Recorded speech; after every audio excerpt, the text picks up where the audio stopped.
नमस्कार व्यूवर्स, मेरा नाम Rajesh Kumar Meena, lecture electronics engineering, Rajesh Pilot government polytechnic college Dausa.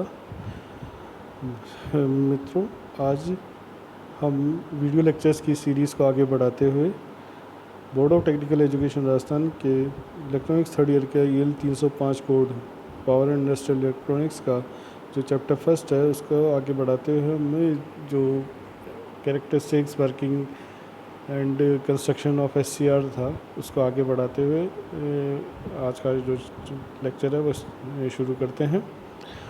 आज के लेक्चर के अंदर हमने अभी तक जो देखा वो पुराने लेक्चर्स के अंदर हमने इसका SCR का वर्किंग देखी, इसकी कंस्ट्रक्शन देखा, कैरेक्टरिस्टिक्स देखी, उसके बाद में इसके turning on and turning of mechanism को देखा। आज एक इसका बहुत इम्पॉर्टेंट टॉपिक है स्नबर सर्किट, एक इसकी एप्लीकेशन है स्नबर सर्किट, तो वो स्नबर सर्किट को हम देखेंगे। तो स्नबर सर्किट में बेसिकली एक थायरिस्टर होता है, SCR होता है, जिसके पैरेलल में एक RC कॉम्बिनेशन हम लगाते हैं।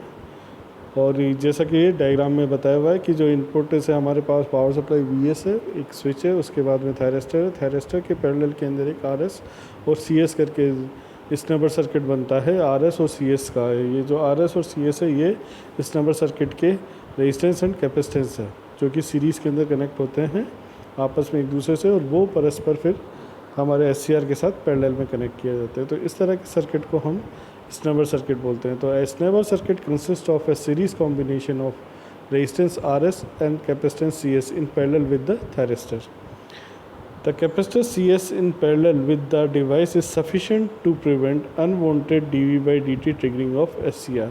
When switch S is closed, a sudden voltage appears across the circuit. The CS behaves like the short circuit, therefore voltage across SCR is 0. Basically जो स्नबर सर्किट है, ये स्नबर सर्किट क्यों यूज़ करते हैं, ये स्नबर सर्किट बनाने का क्यों ज़रूरत पड़ी है, ये है हमारा, क्योंकि हमने टर्निंग ऑन मेथड्स जो पढ़े थे उसमें एक मेथड पढ़ा था dV/dt ट्रिगरिंग। तो dV/dt ट्रिगरिंग को हम एक बार फिर से अगर देखें तो क्या है कि बेसिकली बहुत छोटे टाइम इंस्टेंट के लिए बहुत ज़्यादा वोल्टेज हम ट्रिगर करते हैं, वो गेट वोल्टेज बहुत ट्रिगर करते हैं और उससे हम SCR को टर्न ऑन करते हैं। तो बेसिकली इससे टर्न ऑन कैसे होता है कि जो हमारा J2 जंक्शन होता है उसके अंदर अचानक चार्ज कैरियर्स, जो पॉजिटिव चार्ज कैरियर्स या होल्स की संख्या इतनी बढ़ जाती है कि जो डिप्लीशन लेयर होती है J2 जंक्शन की वो बहुत कम हो जाती है, और वो जो थ्रेशोल्ड वोल्टेज जो होता है उसको पार करने में आसानी हो जाती है चार्जेस को। तो इसलिए हम वो ट्रिगरिंग करते थे।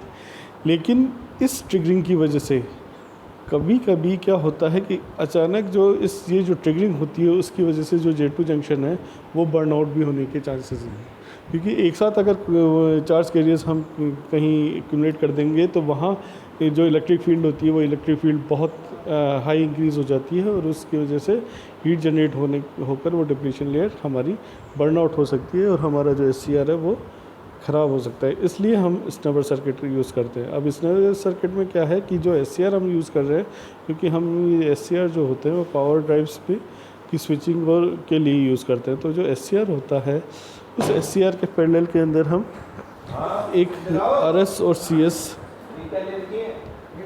CS का सीरीज़ कॉम्बिनेशन हम यूज़ करते हैं। तो RS CS का जो सीरीज़ कॉम्बिनेशन है उसके अंदर क्या होता है कि जैसे ही ये dV/dt इफेक्ट होता है या आता है, तो जो थायरिस्टर जो कैपेसिटर होता है वो कैपेसिटर शॉर्ट सर्किट की तरह वर्क करेगा। कैपेसिटर जैसे शॉर्ट सर्किट की तरह वर्क करेगा तो जो एक्सेसिव वोल्टेज जो हमारे थायरिस्टर पर जाने वाला था तो वो वहाँ ना जाकर इस रेजिस्टेंस के थ्रू हमारे लोड को मूव कर हो जाएगा, थायरिस्टर हमारा बर्न आउट होने से बच जाएगा। इसलिए हम स्नबर सर्किट को यूज़ करते हैं। तो इसका यूज़ है for the protection of SCR from dV/dt effect. अब उसके बाद में एक टॉपिक हमारा कॉम्बिनेशंस ऑफ SCR।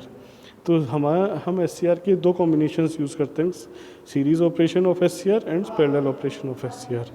तो सीरीज़ ऑपरेशन ऑफ SCR में when system voltage is more than the voltage rating of a single thyristor when SCR are normally connected in series in a string।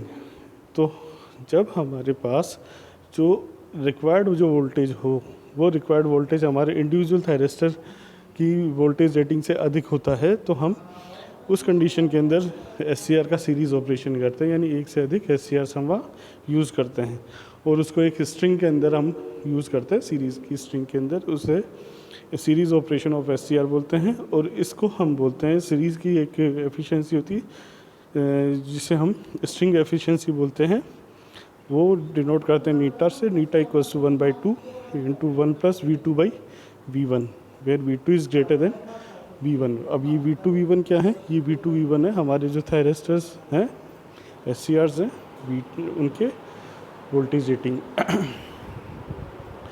Next है हमारा parallel operation of SCR। Parallel operation of SCR को देखने के लिए हमें देखना है I कि जब हमारे पास when the current required by the load is more than the rated current of the single thyristor SCR or then SCRs are connected in parallel in a string। जब हमारे पास जो लोड करंट है उसकी जो requirement है वो हमारे single SCR से की करंट रेटिंग से अधिक है, तो हमें फिर करंट की रेटिंग को बढ़ाने के लिए पैरेलल कॉम्बिनेशन का, SCR की पैरेलल कॉम्बिनेशन का हमें यूज़ करना होगा। उसे हम बोलते हैं पैरेलल ऑपरेशन ऑफ SCR। इसमें स्ट्रिंग एफिशिएंसी होगी वो नीटा equals to 1/2 into 1 plus I2/I1 where I2 is greater than I1। और पहले की तरह I2 और I1 क्या है? जो थायरिस्टर्स हमारे हैं उन थायरिस्टर्स की इंडिविजुअल्स की करंट रेटिंग। तो ये था आज का topic, series and parallel operation of SCR and snapper circuits. I hope आपको ये समझ में आया होगा। आज इसके साथ ही हमारे जो SCR से रिलेटेड जो भी फंडामेंटल्स थे वो इस चैप्टर के कंप्लीट हुए। धन्यवाद।